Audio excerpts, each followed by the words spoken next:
No niin, tästä parkkipaikalta kun mennään radalle päin, niin sehän näyttää tältä, että täällä on puuta nurin valmiiksi jo jonkin verran.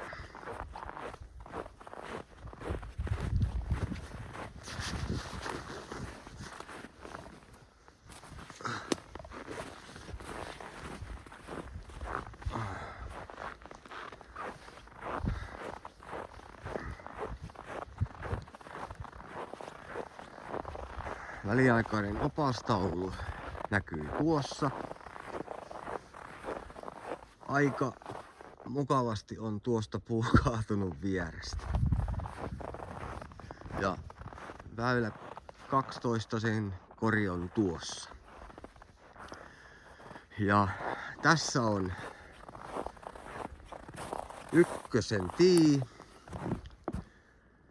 Ja tuonne päin pitäisi heittää. Lähdetäänpäs katsomaan. Täällä on jonnin verran puuta nurin. Vähän edessä. Ei tuota suurta hankaluutta. Tässä oli mando. Oikealta kierrettävä. Sitten on yksi puu kaatunut tuonne. Siitä ei ole estettä. Ja tosin tässä auttilinja kulkee koko matkan oikealla tämän polun reunassa. Väylän mitta 127 metriä. Ja tuosta mutkasta tosin on sitten suoraan väylä alaspäin. Että ne, joilla on valtavan suuri hanska, tietysti voivat yrittää tuolta taivaan kautta korille pääsyä, mutta kaikille muille sitten tämä on tällainen tarkkojen sijoitusheittojen väylä. Väylän nimi on Sankarin matka. Ja kaikilla näillä väylillä on tämmöinen oma vähän erikoisempi nimi, jonka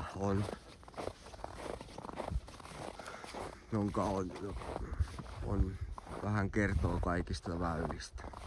Siinä on ykkösen kori. Siitä on 6 kaatunut. Onni onnettomuudessa. Sekin aivan vierestä. Ei ollut mennyt rikki. Ja kun katsotaan tuonne takaisinpäin, niin tämähän on aika selkeä mukava väylä. Tarkkaa heittämistä vaativa.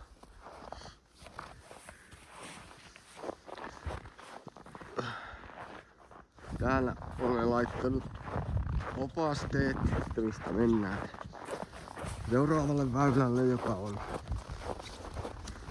heti aika lähellä. Ensimmäisen väylän mitta 127 metriä.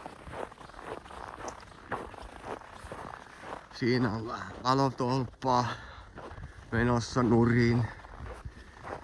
Täällä näyttää sitten vähän ikävämmältä, kun mennään tänne päin. Täällä rupeaa olemaan sitten vähän enemmän tätä mehtää nurin. Väylä 2 tii paikka on tässä. 105 metriä ylämäkeä, suorahko. Väylän nimi on Valon polku. Se on sen takia, että koska kesäiltana tiettyyn aikaan aurinko paistaa suoraan tähän. Ja tässähän nyt sitten niin kuin näkyy, että on 1-2 mäntyä nurin. Sieltä on nurin. Täällä on valotolpat on nurin. Täällä on 1, 2, 3, 4, 5, 6 mäntyä on nurin täällä.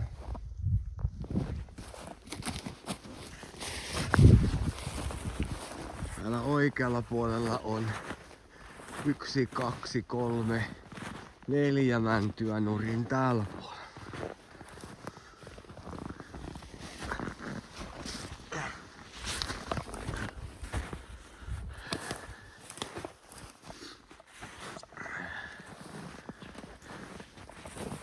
Se, että en tiedä kuinka kunhan nämä puut täältä saadaan pois. Mutta mitä me tehdään näille pystyssä oleville juurimättäille sitten. Siitä on vähän koivua ottanut osumaan myöskin. Naapuriväylällä 5 on tuolla 1 puu nurin. Kori tuolla rupeakin jo näkymään. Tässä olemme niin sanotusti lähellä sweet spottia, kun tuolta availlaan heittoa. Niin kori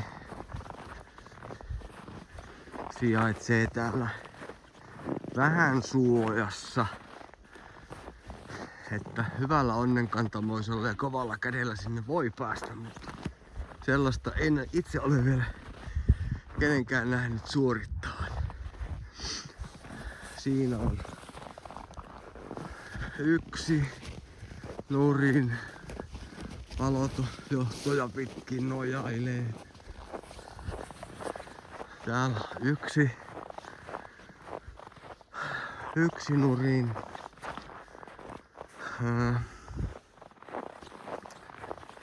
Sitten tässä onkin jo 3. väylän tii.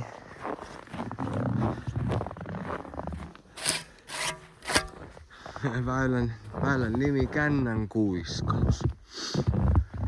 Vando oikein. Väylän mitta 59 metriä. Hevosenkenkä oikealle. Kori näkyy tuolla.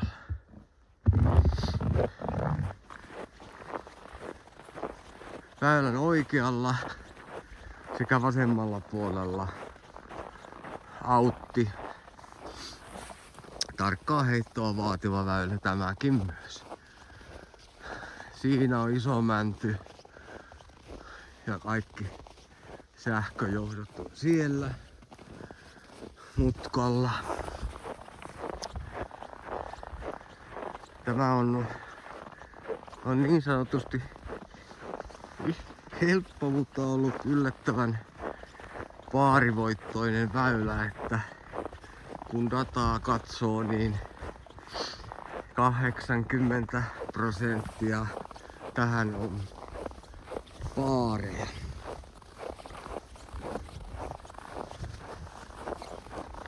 Vaatii oman kiekon tuntemusta ja kiekko teknistä heittoa ja hallintaa. Siitä tästä pääsimmekin sitten heti väylälle numero 4. Lyhyt kävely. Väylän 4 tii on tässä. Väylän nimi on Julle Special. Pituus 57 metriä. Pelataan saariväylänä, ja kaikki muu alue on hazardia. Saaren koko on 10 metriä.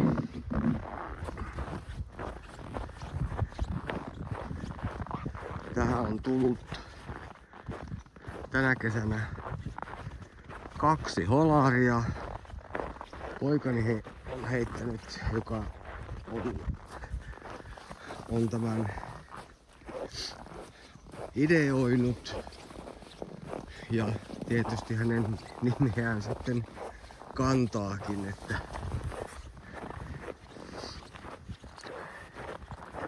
Tämä sinänsä on helppo, koska vaatii vaan perus suoran putteriheiton. Tässä on säästetty vähällä, tässä ei ole kuin yksi puu vain. Ja kaatunut tähän esteen. Ja saari on tämmöisillä valkoisilla putkilla tähän ympyröity. Ja tästä sitten kävelemmekin lyhyen siirtymän väylälle numero 5.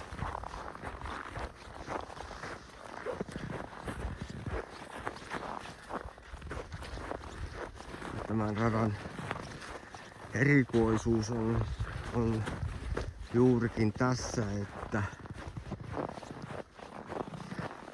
siirtymiä ei ole juuri lainkaan. Kaikki väylät on niin tiukasti lähellä toisiaan, mutta silti kaikki väylät ovat erilaisia ja vaatii erilaisia heittoja ja heittotekniikkaa onnistuakseen. Väylä numero 5 tie on tässä. Väylän mitta 88 metriä, nimeltään Käärme. Kori näkyy tuolla oikealla alhaalla.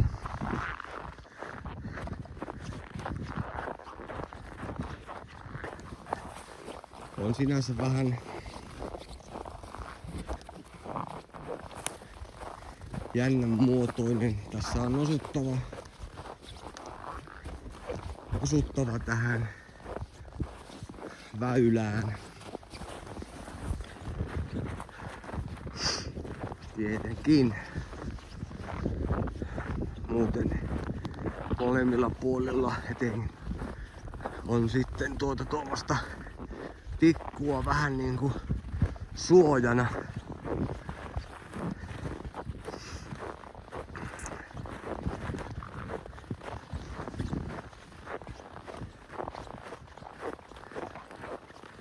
Tähän baar on se yleisin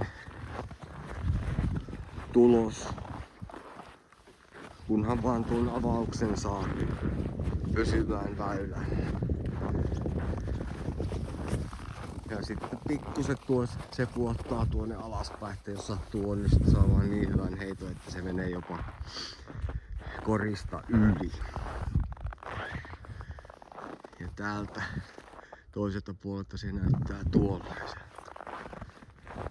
Sitten kävelläänpäs tästä.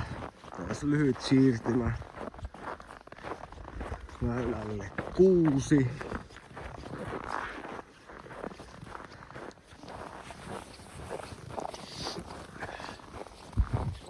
Siitä minä olen kyllä yllättynyt positiivisesti, että kuinka paljon ihmisiä täällä kesän ja syksyn aikana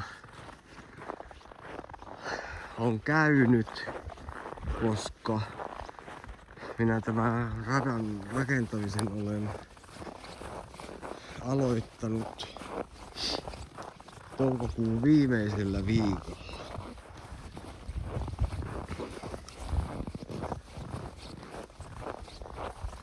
Ja on saatu paljon uusia freestyle-golf-harrastajia sekä lähialueelta. Pelaajat ovat ottaneet tämän tosi hyvin kyllä omakseen, koska tämä on sellainen todella tekninen rata, ei niinkään pitkiä heittoja vaativa. Mutta täytyy osua näihin tiukkoihin linjoihin, koska monet näistä ovat kuitenkin pelataan tiukkojen OP-alueiden sisällä. Tämän päällä 6 mitta on 94 metriä ja tämä on minun niminen Tiikerin loikka.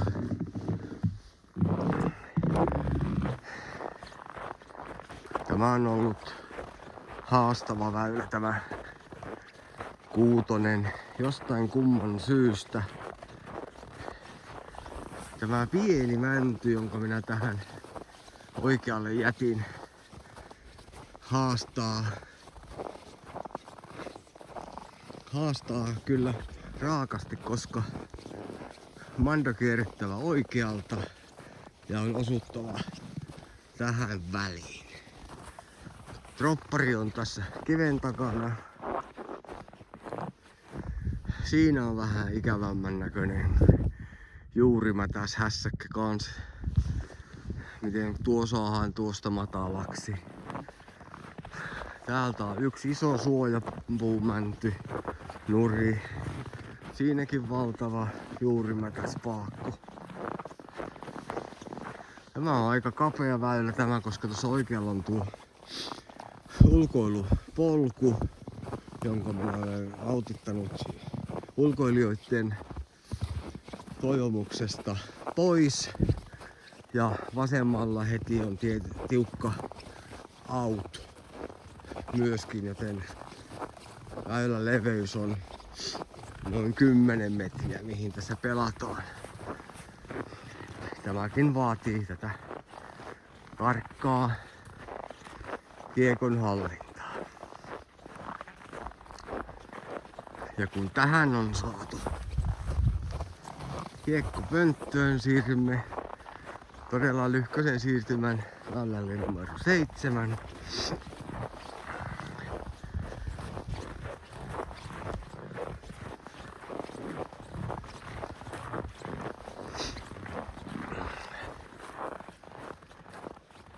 Väylän nimi on Korppi ja Kotka, pituus 101 metriä. Tiipaikka on tässä. Ja kori on tuolla oikealla vähän alhaalla. Että forella tai vaan ylikääntävällä heitolla. Tässä on todella pari kapeaa aukkoa, mistä sen kiekon sinne saa ujuteltua, mutta kyllä ne sinne menee. Itsekin olen saanut useita kertoja putille päässyt. Siinä on mennyt päntyä tuosta naapuri viereiseltä väylältä useampia.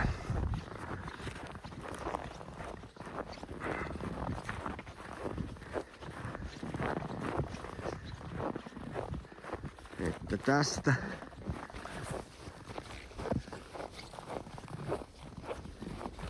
tästä pitäisi saada menemään ja näiltä kohdilta kääntymään sitten jo kohria kohti, joka näkyy tuolla. Siitä on 1 puu, 2, 3 puuta nurin tästä. Tuuli ei ikävä kyllä ole kaatanut näitä 3 puuta, mitkä tässä ovat vähän niin kuin väylän keskellä, jotka olisi saanut mennä nurin. Ehkäpä ne kaadetaan siitä kuitenkin.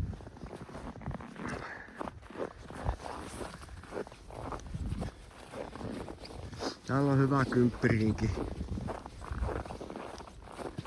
Hyvä kymppirinki sitten pukkailla sitä iikleä tai pirkkua kummalla leiskalla sitten pelaakaan. Ama vai Pro. Ja niissähän ei ole mitään muuta eroa muuta kuin par-luku.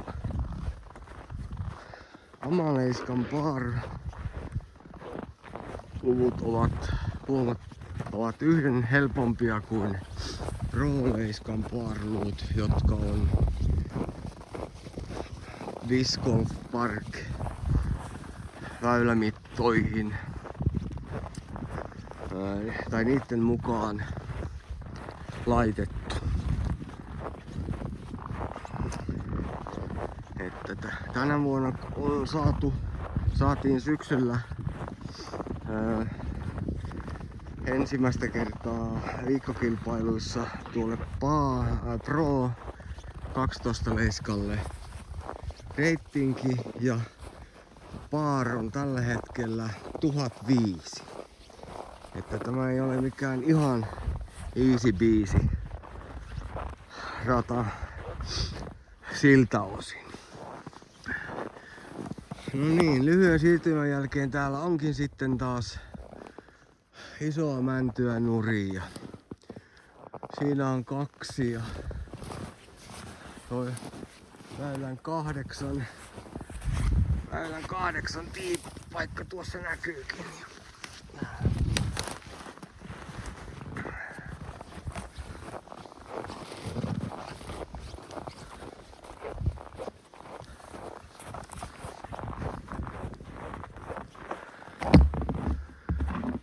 No niin, olemme väylän 8 tiillä, eli nuo 2 mäntyä on siinä nurin. Pienessä koivussa on manto kierrettävä vasemmalta. Tämä on 80 metriä pitkä. Monien suosikkiväylä ollut.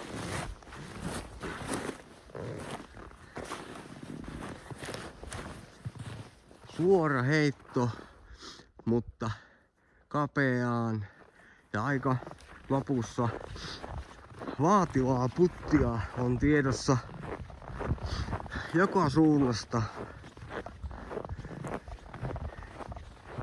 jollei kiekko tänne väylän puolelle kerran jää. Siitä on 1 nurin. Siitä on suojakuusi nurin. Ja tuossa tosin koko tuon polun oikeassa reunassa kulkee autti koko matkan tänne korille asti. Ja tässä on vähän korkeuseroa myöskin tässä, ja täällähän nyt sitten onkin tätä mäntyä nurin sitten vähän enemmänkin taas.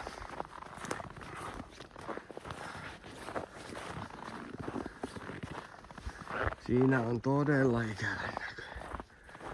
Ja kun katsotaan takaisinpäin, niin tuolta päästä heitetään.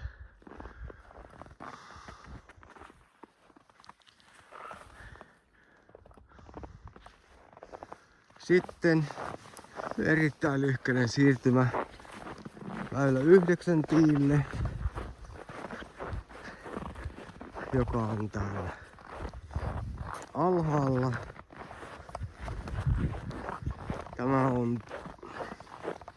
Tämä on aika paha väylä tänäänkin. Korkeuseronsa takia. Nimi on Helvetin nousu, pituus 115 metriä, josta nousua 13 metriä. Ja tiipaikka on tässä, ja tuon mäen päältä sinne on nyt sitten tehty 2 eri linjaa, mitä pitkin päästään korille etenemään. Ja myöskin tässä kulkee out-linja polun oikeassa raviassa koko matkan korille asti. Ja myöskin tuolla vasemmalla metsässä kulkee out-linja. Tässä on aika isoa mäntyä. Nuri aivan valtava paakku tuolla.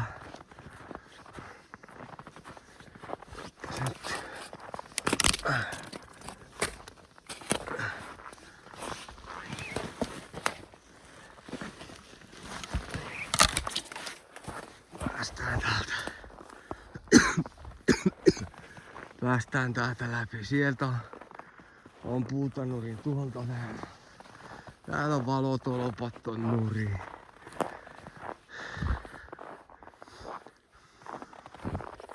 Siinä on isoa pahkua. Puutanurin 2-3.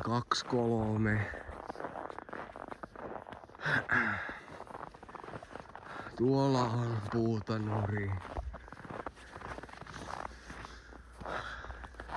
Elikkä väylä,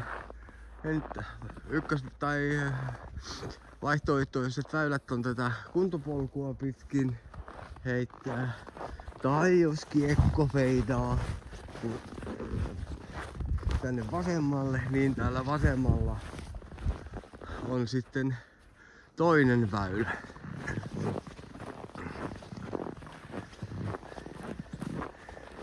Ja Autti-linja kulkee sitten tuossa tämän tiheimmän puurykelmän keskellä.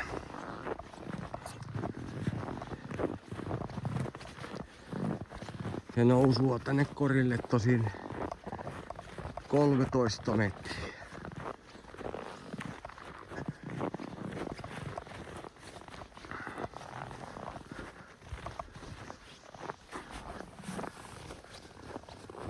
Hyvällä kädellä.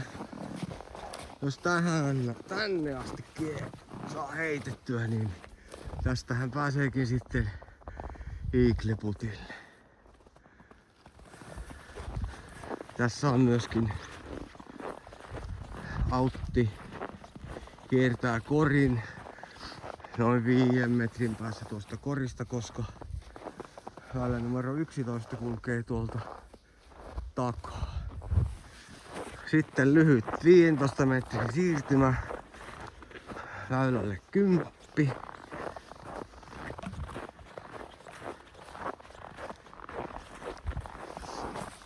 Ja tämä on tämä minun erikoisväylä myöskin. 96 metriä, drop zone nimeltään, laskua 7 metriä. Ja tämä on vaan tämmönen psykologinen väylä tämä. Siinä on tiukka käppi. Näyttää helpolta. Tähän on viime vuonna saatu vain yksi ainut pirkko.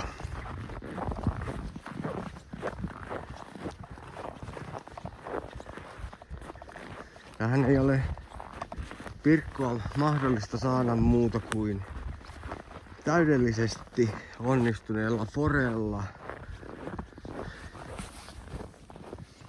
Semmoisen pelaajan toimesta, jolla on hyvä, varma fore.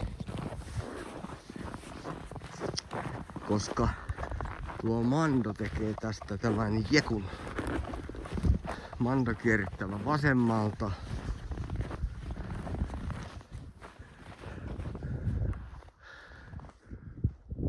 Tuolla on Mando kierrittävä vasemmalta. Tässä on drop zone ja kori on tuolla.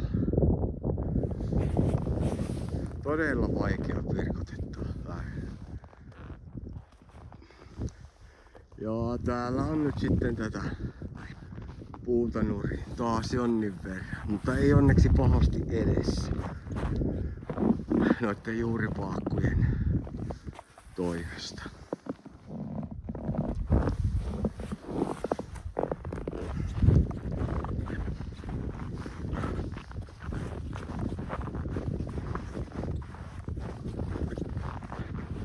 Sitten tästä tulee lyhyt siirtymä